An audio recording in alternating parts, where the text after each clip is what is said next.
ڈھونڈ رہا ہے فرنگ ایشے جہان کا دوام، وائے تمنائے خام، وائے تمنائے خام۔ یہ تو خام تمنا ہے، یہ تو بے سود آرزو ہے، کوئی فائدہ نہیں اس کا۔ ہمیں آخرت کا آرام ڈھونڈنا ہے، آخرت کی عیش ڈھونڈنی ہے۔ تو ہمیں یہ بادشاہوں کے محل، ان کے گنبد پہ نہیں رہنا، ہمیں اپنے شاہین کا کام ہے اپنی چٹان پہ وہاں سے اڑان دکھائے اور آسمانوں پہ چلا جائے، اس کی پرواز زمانہ دیکھے۔ محل کے گنبد پہ بیٹھ جانا، بادشاہوں کے قصر سلطانی پہ بیٹھ جانا، یہ شاہین کا کام نہیں ہے، اس کا کام ہے اڑان دکھانا، اور اڑان بھی زمین سے، چٹان سے، یعنی کہ اوپر سے ہی اڑ گیا نہیں، زمین سے اڑ کے آسمانوں پہ جائے، یہ ہے شاہین کا کام۔ نہیں تیرا نشیمن قصر سلطانی کے گنبد پر، تو شاہی ہے بسیرا کر پہاڑوں کی چٹانوں میں۔ ہم مسلمان اب اس وقت زمین پہ رینگنے والے کیڑوں کی طرح ہو گئے، پوری امت، ایز کمپیئر ٹو یورپ، امریکہ، نان مسلمز۔ تو ان کے مقابلے میں ہم کیا ہیں؟ وہ قصر سلطانی کے گنبد پہ ہیں اس وقت، اور ہم چٹان پہ بھی نہیں ہیں۔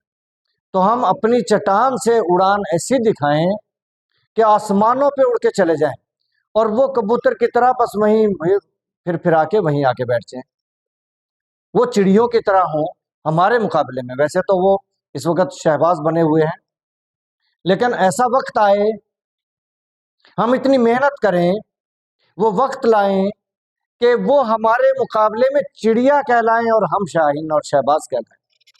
اس وقت وہ شاہین اور شہباز بنے ہوئے ہیں، اور ہم ان کے مقابلے میں چڑیا اور اس سے بھی کمتر پرندے ہیں۔ تو اقبال رحمۃ اللہ علیہ میں درس دے رہے ہیں کہ تو شاہی ہے بسیرا کر پہاڑوں کی چٹانوں میں، تیرا مقام عیش و عشرت نہیں ہے، تیرا کام پرواز ہے، زمانے کو پرواز دکھا، وہ نظام دنیا میں چلا کے دکھا کہ جو کسی اور نے، غیر مسلم نے نہ چلایا ہو، بلکہ ہمارے بزرگوں نے، ہمارے آبا نے وہ نظام چلا کے دکھایا ہو جس کی مثال دنیا پیش نہیں کر سکتی۔ ایسا دور آئے زکوٰۃ لینے والا نہ ملے۔ پاکستان تو چھوٹا سا ملک ہے، کتنی بڑی سلطنت تھی عمر فاروق رضی اللہ تعالیٰ عنہ کی، اور پھر عمر ثانی کی، اور دیگر صحابہ کرام کی۔ جو دور ہے دور خلافت راشدہ، تو اس کو دیکھیں کہ زکوٰۃ لینے والا نہیں ملتا تھا، جبکہ وسائل بھی نہیں تھے۔ اب تو وسائل بے شمار ہیں، اور ہر شخص بھکاری ہے، پوری قوم بھکاری ہے، پوری امت بھکاری ہے، سب نے کشکول اٹھا رکھے ہیں، چاہے وہ تیل کے کنووں کے مالک کیوں نہ ہو، سب غلام بنے ہوئے ہیں۔ تو ہمیں یہ ہمارا مقام نہیں ہے، کیوں کہ ہم نے یہ ذہن میں سوچ لیا کہ ہم نے قصر سلطانی کے گنبد پہ بیٹھ کے عیش و آرام کی زندگی گزارنی ہے۔ عربوں کی زندگی دیکھ لیں کتنی عیش و آرام کی ہے، یہاں والوں کی بھی ہو جائے مگر بیچاروں کے پاس روٹی کھانے کو نہیں ہے، اس لیے مجبور ہیں۔ لیکن جن کے پاس ہے مال و دولت، وہ عیش و آرام کی زندگی کافروں سے بھی بڑھ کر گزار رہے ہیں۔ مسلمان کے لیے دنیا کی زندگی عیش و آرام کی زندگی نہیں ہے، یہ کافروں والی زندگی ہے۔ مسلمانوں کی زندگی ہے خلفائے راشدین والی زندگی، کہ پوری قوم، رعایا، عوام، وہ تو پیٹ بھر کے اچھا کھانا کھا کے سوتے ہیں، اور امیر المومنین سوکھی روٹی پانی سے کھاتا ہے۔ یہ ہے مسلمان کی زندگی۔ ان کا لباس تو اچھا ہوتا ہے، اور امیر المومنین کا اگر کرتا بھی پورے سائز کا بن جائے تو ایک صحابی کھڑا ہو کے پوچھ لیتا ہے، عمر یا امیر المومنین، یہ کرتا اتنے بڑے سائز کا کیسے بن گیا؟ جو کپڑا بیت المال سے ملا تھا وہ تو اتنا تھا نہیں۔ تو پھر کہا جاتا ہے کہ میرا بیٹا بتائے گا، اور بیٹا کھڑا ہو کے کہتا ہے، دونوں کے قد لمبے تھے، عمر فاروق رضی اللہ تعالیٰ عنہ بھی، ان کا بیٹا بھی، اور وہ جو کپڑا بیت المال سے فی کس ملا تھا وہ اتنا نہیں تھا کہ کسی کا بھی کرتا پورا بن جاتا، لہٰذا بیٹے نے اپنا حصہ کپڑا کا باپ کو دے دیا۔ تو بیٹے نے بتایا کہ اس لیے کہ ہمارا دونوں کا کرتا نہیں بننا تھا، میں نے اپنا کپڑا دے دیا تو میرے والد کا کرتا پورا بن گیا۔ یہ تھا زمانہ احتساب کا۔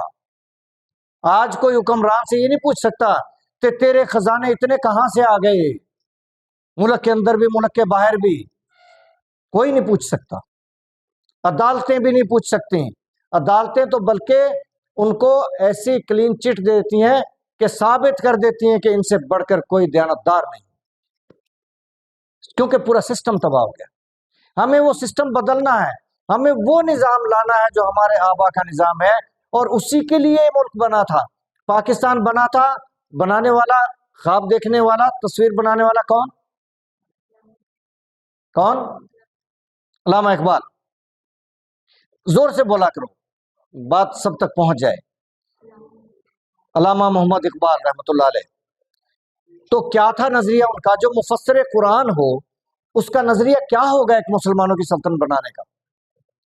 کیا وہ نظریہ تھا جس پہ پھر پوری قوم متحد ہو گئی اور صدا آسمانوں تک پہنچی، فضا میں گونجی اور قربانیاں دی گئی، اور یہ پاکستان پھر بنایا گیا، اور بننے کے بعد اس پاکستان کو بسانے کی کوشش کی گئی؟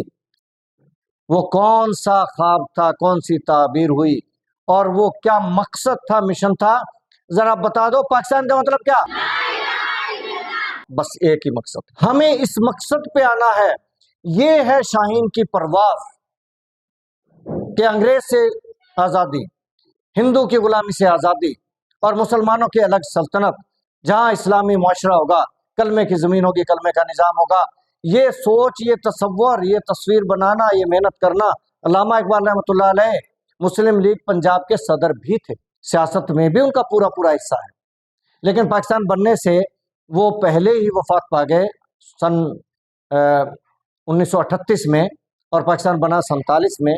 تو پہلے وفات پا گئے، ورنہ یہ ممکن ہے کہ پاکستان کے صدر یا وزیر اعظم وہی ہوتے، جس نے خواب دیکھا تھا، سربراہ وہی ہوتا، اور پھر کلمے کی زمین پہ کلمے کا نظام ہوتا. لیکن ایسا نہیں ہو سکا. تو اب ہمارا فرض ہے کہ مفسر قرآن کی ہدایات پہ عمل کر کے اس ملک کو وہ بنائیں جس مقصد کے لیے حاصل کیا، اور وہ مقصد ایک ہی تھا. پھر دوبارہ بتا دو پاکستان کا مطلب کیا؟ تو اس کلمے کی زمین کو کلمے کا نظام لا کے وہ پاکستان بنانا ہے جو پاکستان ہمارے بزرگوں کا مقصد تھا، جس کے لیے قائد اعظم رحمۃ اللہ علیہ نے اپنی جان پگھلا دی، شمع بن کے پگھلتے رہے. لیاقت علی خان نے قربانی دی. لیاقت علی خان ایک بہت بڑے نواب تھے، اور نوابوں کی زمینیں ہزاروں مربع ہوتی ہے، اور پاکستان میں آ کے 1 انچ زمین نہیں لی. اتنی قربانی. اور وفات پائی تو پھٹے ہوئے اندر کے لباس، ٹانکے لگے ہوئے، اور نہ بینک اکاؤنٹ، نہ کوئی اور رقم، نہ گھر میں کچھ. یہ قربانیاں ہیں ان بزرگوں کی جنہوں نے پاکستان بنایا تھا. اور آج ہم نے اس کا کیا حال کیا ہے؟ ہمیں وہ نظام لانا ہوگا، یعنی کلمے کا نظام لانا ہوگا، اور وہ نظام آئے گا، تعلیم مفت ہوگی، سب کے لیے 100% ہوگی، ہنر سب کے لیے ہوگا، کمپیوٹر کی تعلیم سب کے لیے ہوگی، کسی کو کوئی فیس نہیں دینی پڑے گی، اعلیٰ تعلیم تک فری ہوگی، کیونکہ پڑھے لکھے نوجوان قوم کا اثاثہ ہوتے ہیں.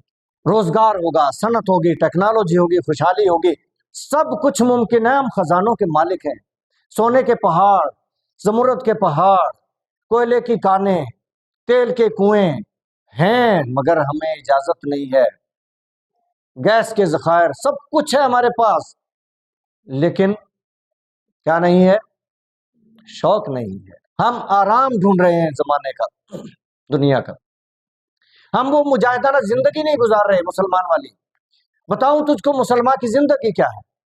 یہ ہے نہایت اندیشہ و کمال جنون، بلند ترین سوچیں، اللہ کی زمین پہ اللہ کا نظام، کلمے کی زمین پہ کلمے کا نظام، بلند ترین سوچیں. اس سے بڑی سوچ کوئی نہیں ہو سکتی. یہ صحابہ کرام رضوان اللہ اجمعین کی سوچ تھی. یہ سوچ ہو ہماری، اور کمال جنون، دیوانوں کی طرح بن کے کام کریں، دیوانے بن کے کام کریں، مجنو بن کے کام کریں، اس مقصد کے لیے کہ پہلے ہمارا گھر پاکستان، کلمے کی زمین، اس پہ کلمے کا نظام لائیں، چلائیں. عدل اتنا ہو کوئی کسی کا حق نہ کھا سکے، کوئی کرپشن کر ہی نہ سکے. امن اتنا ہو کہ زیور سے لدی عورت پورا ملک پھرے، اسے ڈر بھی نہ لگے، دروازے کھلے چھوڑ کے سو جائیں، یہ ڈر نہ ہو کہ چوری ہو جائے گی.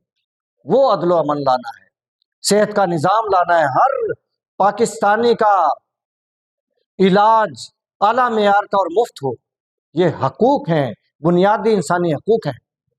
یہ حکومت کے ذمہ ہوتا ہے کہ یہ سب کچھ مہیا کرے. ضروریات زندگی حکومت کے ذمے ہوتی ہے۔ ہاں، آسائشوں کے لیے ہر کوئی اپنی اپنی مزید محنت کرے، تو وہ نظام لائیں، صفائی کا نظام ہو، ٹریفک کا نظام ہو، زراعت کا نظام ہو۔ اب زراعت کا نظام دیکھیں، ملک کی گندم کسان نے کتنی محنت سے اتنے اخراجات کے ساتھ وہ پالی اور نکالی، اور اب وہ سڑکوں پہ رلتی پھر رہی ہے، کسان سڑکوں پہ احتجاج کر رہے ہیں۔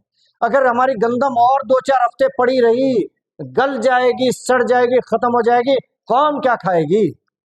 کسان بھی مارا جائے گا اور قوم کیا کھائے گی؟ باہر سے منگواتے ہیں مہنگے داموں، منگوا کے رکھ لی پہلے ہی، حالانکہ گندم تو ہمارے پاس وافر تھی، پھر بھی منگوا کے رکھ لی۔ کیوں؟ کرپشن۔ اب اپنی گندم وہ ساری ویسٹ ہوگی، کیونکہ وہ جو پیسہ ہمارے کسان کو دینا تھا وہ تو پہلے ہی دنیا کو دے چکے۔ اب کہاں سے خریدیں گے؟ نہیں خریدیں گے تو گندم ساری ضائع ہو جائے گی، گودام تو پہلے ہی بھرے پڑے ہیں۔ جب ہماری گندم ضائع ہو جائے گی پھر دوبارہ خریدیں گے، پھر کرپشن ہوگی۔ یہ کرپشن کا ایک نظام ہے، اور اس کا نقصان کس کو ہے؟ اس غریب بیچارے کو جس کو روٹی نہیں ملتی۔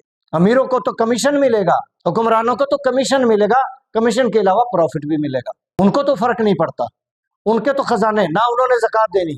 کوئی حکمران بیت المال میں 1 روپیہ زکوٰۃ کا نہیں دیتا، کوئی حکمران اپنے ہزاروں مربع زمینوں میں سے عشر نہیں دیتا۔